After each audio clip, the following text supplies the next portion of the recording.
आज जो झारखंड सरकार ये जो है तौबा मचा रही है, हम खनिज बंद कर देंगे, आंदोलन को ऐसा दिखा देंगे। भाई जो लड़के आंदोलन कर रहे हैं उस आंदोलन को डाइल्यूट करने के लिए हेमंत सोरेन की सरकार वास्तविकता से कोसों दूर वो भाग रही है, इधर उधर जा रहा है, जिस कारण से मैंने कुछ जो प्रमुख खनिज है उसके मूल्य में जो देश भर में जो एक रूपता होनी चाहिए, उस एक रूपता को वो खंडित करता है। केंद्र सरकार ने ये नियम कानून ले आया, संशोधन ले आया। भाई बिना केंद्र की परमिशन से अतिरिक्त कोई टैक्स शेष राज्य की सरकार नहीं लगा सकती। बाकी जो शेष चीजें, चाहे रॉयल्टी हो, चाहे वो डीएमएफटी फंड हो, यानी जितनी भी प्रकार के पूर्व से जो लगे हुए केंद्र जो टैक्स लगाए हुए हैं उसमें से कहीं कोई परिवर्तन नहीं किया है केंद्र सरकार। और फिर ये जो कानून बना है, ये जो झारखंड में इतना ये लोग उछल कूद कर रहे हैं, कोई झारखंड के लिए केंद्र सरकार ने कानून नहीं बनाया है। ये जो एक्ट में जो संशोधन किया है संपूर्ण भारतवर्ष के लिए किया है। और खनिज झारखंड में ही नहीं, उड़ीसा में भी है, खनिज छत्तीसगढ़ में भी है, खनिज बंगाल में भी है, मध्य प्रदेश में भी है। जब सभी जगहों पर यानी पूरा देश के लिए लगाया तो फिर झारखंड में इन लोगों को है तौबा करने की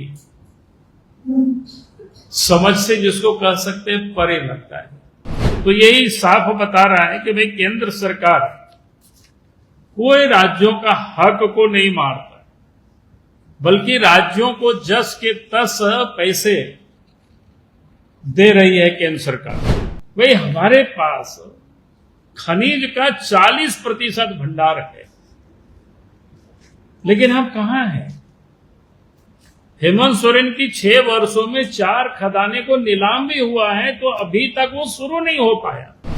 क्योंकि आज आप सबके ध्यान में है कि पिछले 13 तारीख को जब सांसद से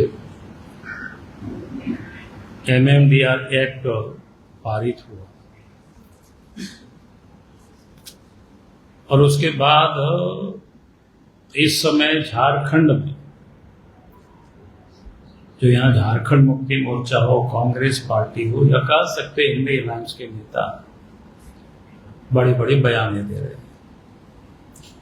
बयान ही नहीं दे रहे बल्कि केंद्र को धमकी भी दे रहे हैं।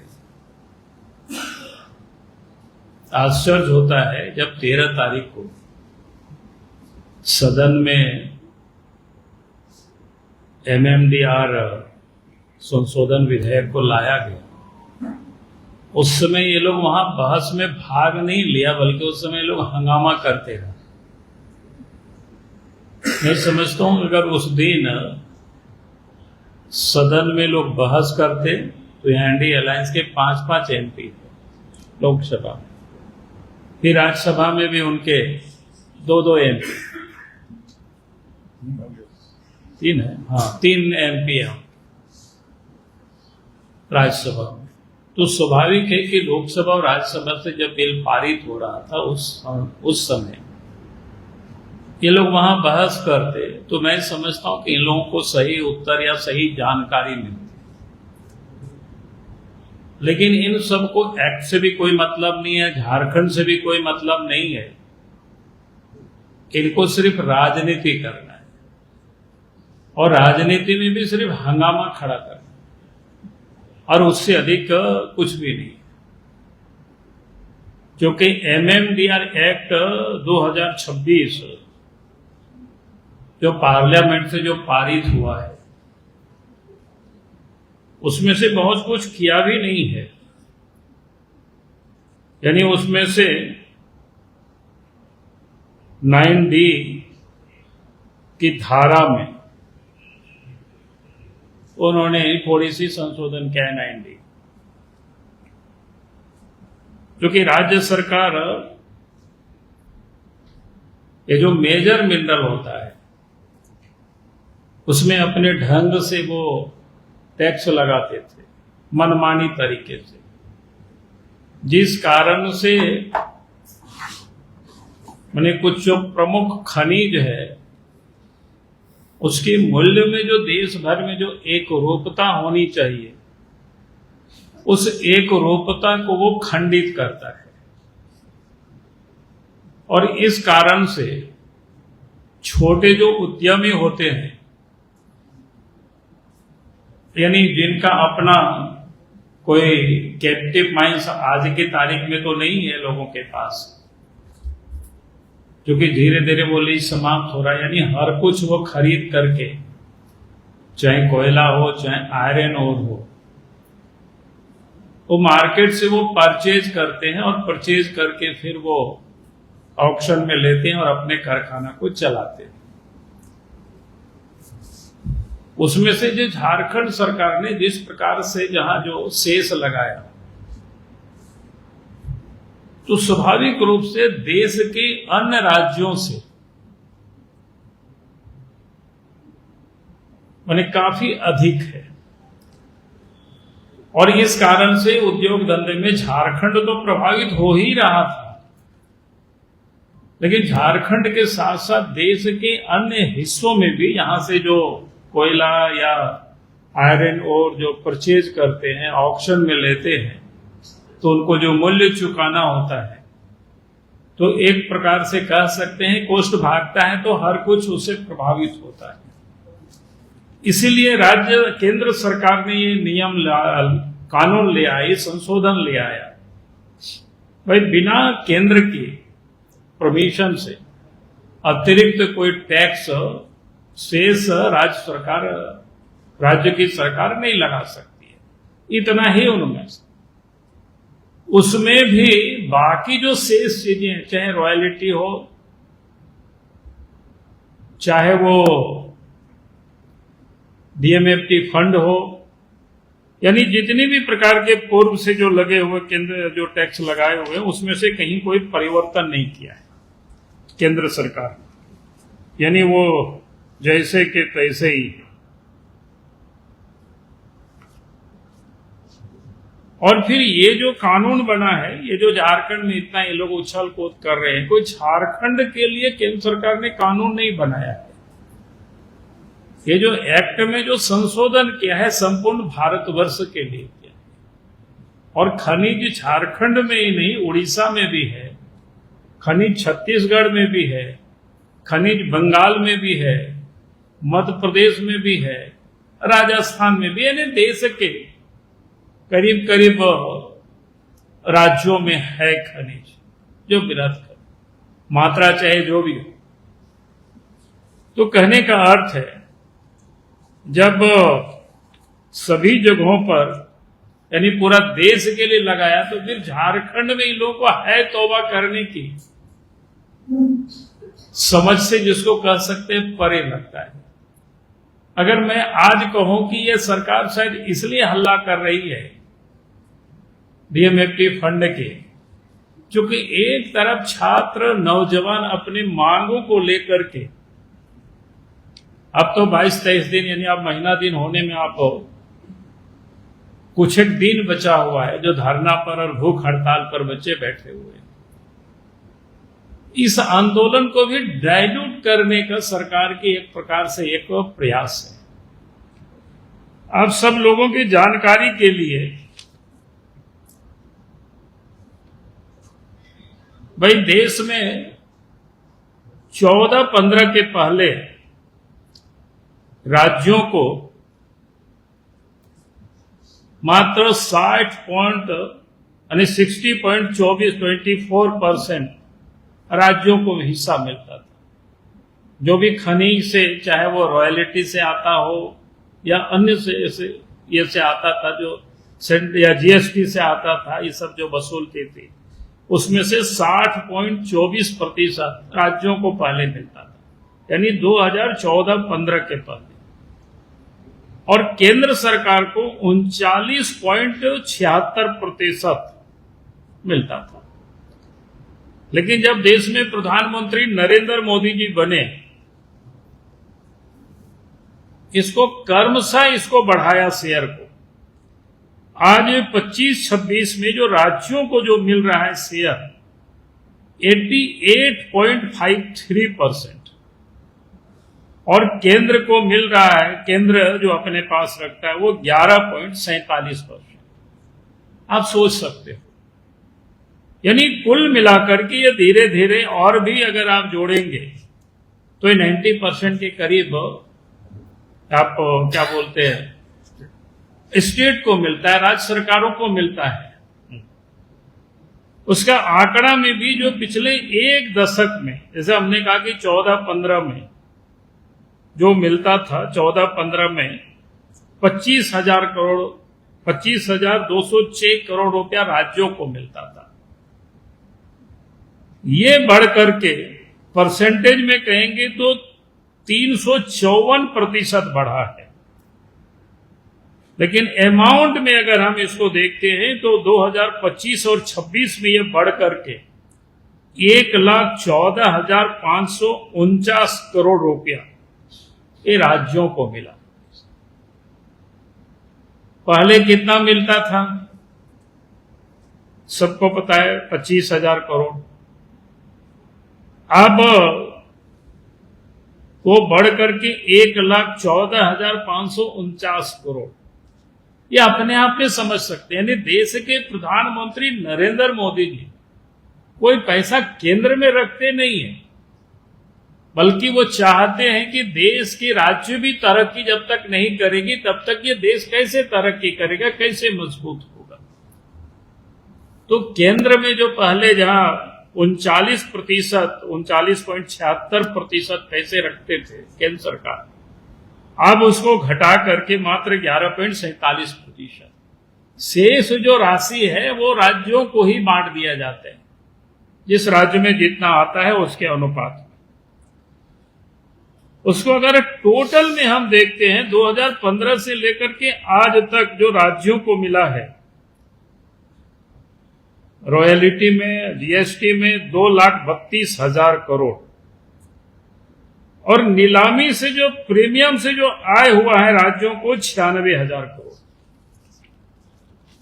तो यही साफ बता रहा है कि भाई केंद्र सरकार कोई राज्यों का हक को नहीं मारता, बल्कि राज्यों को जस के तस पैसे दे रही है केंद्र सरकार। पहले जब कांग्रेस की सरकार, यूपीए की सरकार होती थी, उस समय तो राज्यों को मिलता ही नहीं था। और जब से नरेंद्र मोदी जी की सरकार बनी है तब से क्रमशः प्रत्येक वर्ष राज्यों को मिलने वाले जो राज्य अंश होता है, जिसको कह सकते हैं रॉयल्टी में, उसको बढ़ाया है उत्तरोत्तर और करीब करीब 90% के निकट पहुंचा है। इसके बाद भी अपोजिशन के लोग झारखंड में, झारखंड मुक्ति मोर्चा, कांग्रेस के नेता कह रहे हैं कि राज्यों के हक को मार रहे हैं। तो ये साफ दिखता है।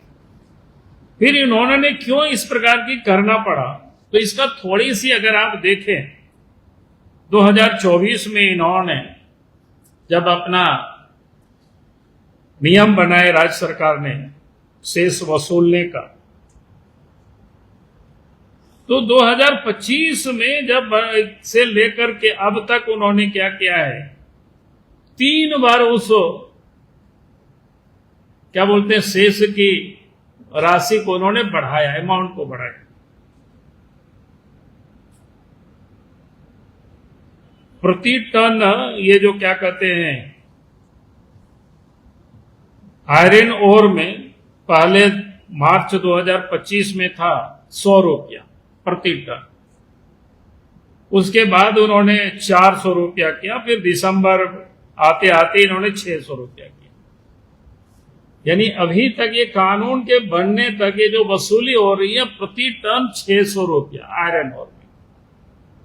उसी प्रकार से कोयला में भी पहले 100 रुपया था, फिर 250 रुपया, अभी 450 रुपया ये प्रति टन।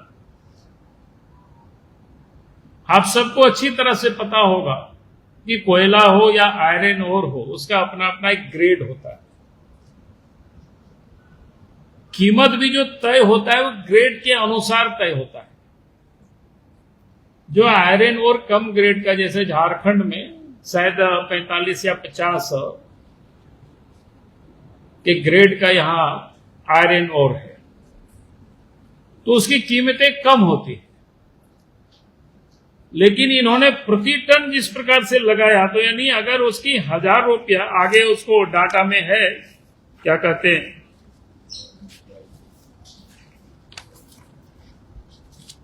उसकी जो कीमत है प्रति टन, क्या कहते हैं, 45 से ग्रेड फाइंस का 45 से 51 का 1290 रुपया। लेकिन आज के तारीख में उसका जो शेष उन्होंने लगा दिया है वो क्या है, 600 रुपया राज्य सरकार ने शेष लगाया। रॉयल्टी, डीएमएफटी और एनएमईटी इसका 19.8% है, अर्थात 255 रुपया ये होता है। कुल मिलाकर के 855 रुपया ये अब उनको देना पड़ेगा। अब इसका अगर आप मूल्य जोड़िएगा औसत, और जो हाई ग्रेड का 50 और 60 का 3900 रुपया, तो उसका आपको सीधे डिफरेंसेस दिखाई पड़ेगा। यानी झारखंड को तो उससे नुकसान है, और उस कारण से झारखंड में क्या हुआ है आप देखेंगे, जब सेल का भी या टाटा कंपनी का भी फाइन्स पड़ा हुआ है, डंप ढेर के सारे, उनके लिए ऑप्शन करना मुश्किल है कि कौन लेगा। बाहर वो कोई ले नहीं सकता है, इसलिए बाहर नहीं लेगा कि छत्तीसगढ़ और उड़ीसा में उससे आपके सस्ते में उनको आयरन ओर मिल जाएंगे। तो फिर यहां वो महंगे भी इतने पैसा दे करके क्यों लेंगे। तो कुल मिलाकर के अगर ये नहीं रहता शुल्क, तो वहां भी वो सारे चीज को ऑप्शन करते और पैसा सरकार को मिलता। लेकिन ये झारखंड सरकार ने अपने जो नए, ये जो राज्य का जो उपकार लगा दिया है, जिस कारण से इस प्रदेश को नुकसान हो रहा है, और प्रदेश को ही नुकसान, देश को भी इससे नुकसान हो रहा है। और आप सबके जानकारी के लिए भाई, ये झारखंड सरकार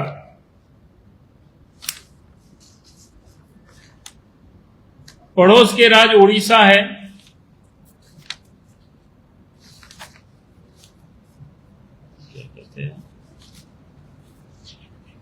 पड़ोस में राज्य उड़ीसा है, छत्तीसगढ़ तो लगाया ही नहीं है टैक्स। उड़ीसा में मात्र कितना लगाया है, नहीं, उड़ीसा में 22 रुपया 50 पैसे वो इंफ्रास्ट्रक्चर इन्वायरमेंट शेष लगाया मात्र। और झारखंड में जिसको बोल रहे छत्तीसगढ़ में और उड़ीसा में 15% लगाया था, अनुमानित ये किया था, लेकिन उनको अनुमति नहीं मिली, हाई कोर्ट में उसको रद्द कर दिया। और झारखंड में यहां 600 रुपया वसूली हो रहा है, 600 रुपया आयरन ओर से और 450 रुपया कोल से। आप समझ सकते हो, वो सब भी माइनिंग स्टेट है। और उसका अगर आगे आप देखेंगे तो ये उड़ीसा वगैरह में, उड़ीसा गवर्नमेंट ने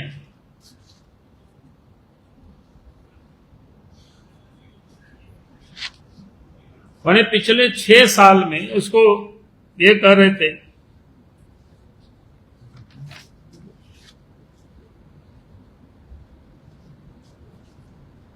बगल के उड़ीसा में पिछले 6 वर्षों में 35 खदानें वहां शुरू किया गया। और 35 खदानें जब वहां शुरू हुई तो उनको अभी तक कितना मिल गया, 87,000 करोड़ रुपया उनको प्राप्त हुआ प्रीमियम से। उसको अगर आप औसत जोड़ेंगे तो साल में यानी लगभग 15,000 करोड़ उसको आप मान सकते हो। और झारखंड सरकार ने जो अतिरिक्त शेष भी लगाया था, जिसके वो कह रहे हैं कि हमें नुकसान होगा, तो इनको कितना प्राप्त हुआ है, जो सरकार के आंकड़े देख रहे थे, 7,500 करोड़। और झारखंड सरकार ने अपना जो कोयला में, क्या कहते हैं, खनिज में जो एक टारगेट लक्ष्य तय किया था, वो 22,000 करोड़ था। और 22,000 करोड़ रुपया वो प्राप्त नहीं कर पाया, मात्र कितना किया, 16,000 करोड़ रुपया। कहने का अर्थ है कि उसमें भी वो 6,000 करोड़ रुपया की आय यानी रिसोर्स उन्होंने नहीं कर पाए। आखिर ये क्यों कम हुआ? इसका एकमात्र कारण है, एक तो झारखंड में हम सब लोग देखते हैं कोयला में जिस प्रकार से शेष रॉयल्टी को बढ़ाया, तो एक तरफ आप जगह जगह सुनते होंगे कि कोई कोयला बिक नहीं रहा है, सीसीएल और बीसीसीएल का ये भी चर्चा सुनते हैं। दूसरी तरफ सुनते हैं कि इलीगल खूब यहां से कोयला की बिक्री हो रही है। तो जब इलीगल बिक्री होगी तो स्वाभाविक है कि उसका पैसे जो वसूले जाते हैं वो टैक्स तो सरकार की खजाना में नहीं जाता है, वो सरकार में बैठे हुए लोगों के, अफसरों के और दलालों की तिजोरी उस पैसे को भरता है। तो कुल मिलाकर के जो नुकसान हो रहा है, ये इस कारण से नहीं नुकसान हो रहा है, इस कारण से नुकसान हो रहा है सरकार की जो आक्रमण्यता है। भाई हमारे पास खनिज का 40% भंडार है, लेकिन हम कहां हैं? हेमंत सोरेन की 6 वर्षों में 4 खदानें को नीलाम भी हुआ है, तो अभी तक वो शुरू नहीं हो पाया। देश के अन्य राज्यों में शुरू हो गया, काम चल रहा है। अलग अलग राज्यों का अलग अलग क्या कहते हैं उसको,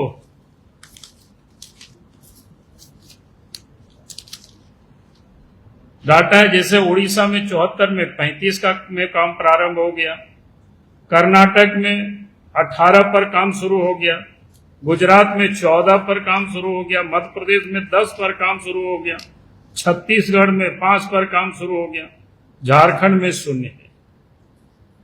तो आप समझ सकते हो, अगर झारखंड सरकार भी खदानों की नीलामी करती तो प्रीमियम से भी पैसा आता और रॉयल्टी भी आता, फिर डीएमएफटी फंड भी आता। लेकिन डीएमएफटी फंड में तो झारखंड में इन 10 वर्षों में 19,000 करोड़ रुपया करीब आया, लेकिन उस पैसे का भी लोगों ने बंदरबाट किया। तो इसीलिए मैं कह रहा था कि आज जो झारखंड सरकार ये जो है तौबा मचा रही है, हम खनिज बंद कर देंगे, आंदोलन को ऐसा दिखा देंगे। भाई जो लड़के आंदोलन कर रहे हैं, उस आंदोलन को डाइल्यूट करने के लिए हेमंत सोरेन की सरकार वास्तविकता से कोसों दूर वो भाग रही है, इधर उधर जा रहा है। क्योंकि यहां लड़का और लड़के में नहीं कहता हूं, आज तो मैं कह रहा हूं कि सभी अखबारों में आप सब लोग छापे हैं, सभी सोशल मीडिया न्यूज में छप रहा है किस प्रकार से जेसीसी और जेपीएससी की भर्ती परीक्षा में गड़बड़ हुआ, घोटाला हुआ, नौकरी को कैसे बेचा गया है। उसके लिए जब बच्चे बैठे हुए हैं, किस प्रकार से चर्चाएं बाजारों में है कि चेयरमैन को कितना 70 करोड़ या कितना रुपया दिया गया। तो इन सारे मुद्दों को दबाने के लिए राज्य सरकार एक ये जो एमएमडीआर एक्ट संशोधन के विरोध में आंदोलन करने की वो चेतावनी दे रहा है, उससे अधिक और कुछ भी नहीं है इस पर। बहुत बहुत धन्यवाद।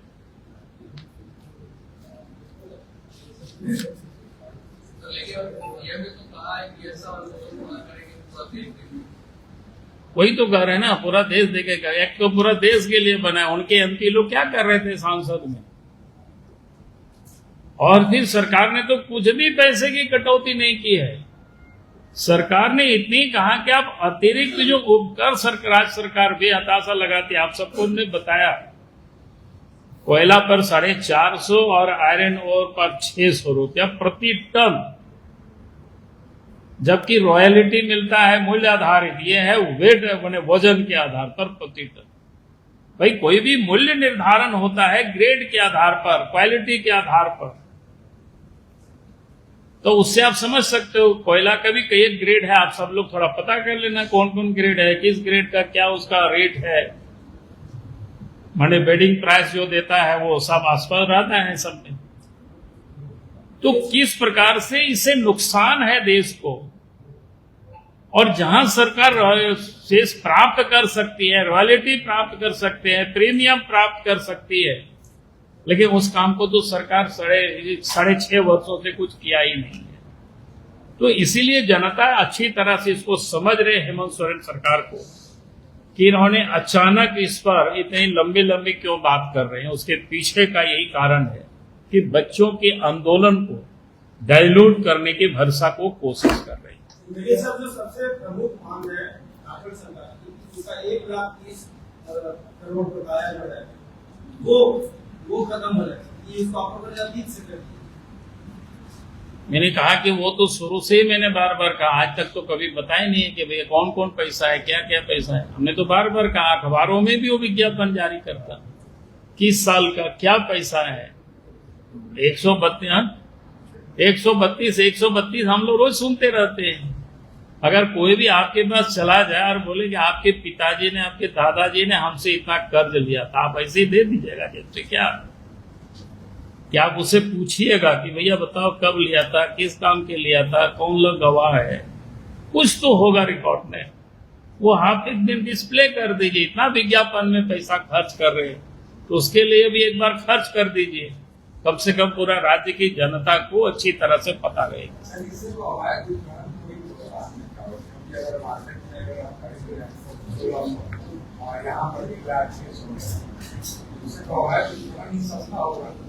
तो अवैध उत्खनन ही तो इसे झारखंड में आप किसी भी लोग बोलते हैं ना, क्या ऑक्शन में लोग कोयला लेना बंद कर दिया।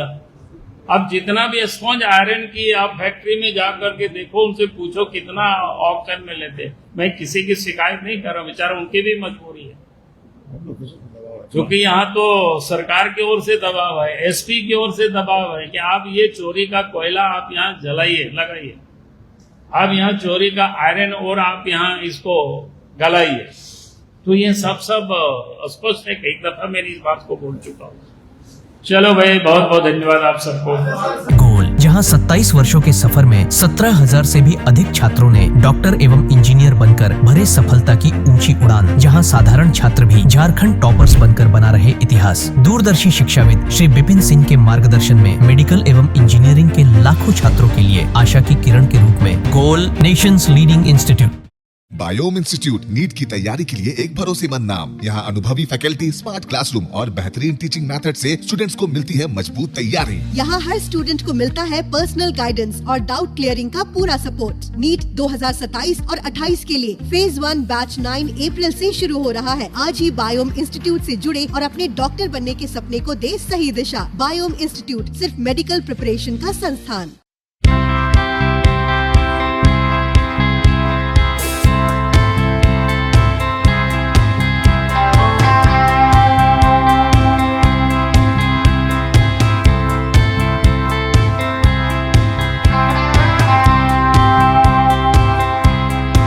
काम की तलाश है, भरोसेमंद नौकरी चाहिए। जुड़िए एएनजी के साथ, जहां श्रमिक सबसे पहले। 12 घंटे की ड्यूटी, हर दिन 3 समय का खाना, मुफ्त रहने की सुविधा, आपकी सुरक्षा के लिए इंश्योरेंस, ओवरटाइम का लाभ, पीएफ सीधा क्लाइंट से, समय पर पूरा वेतन और जरूरत पड़ने पर एडवांस पे। एएनजी मैन पावर सॉल्यूशंस, सम्मान के साथ काम, भरोसे के साथ कमाई।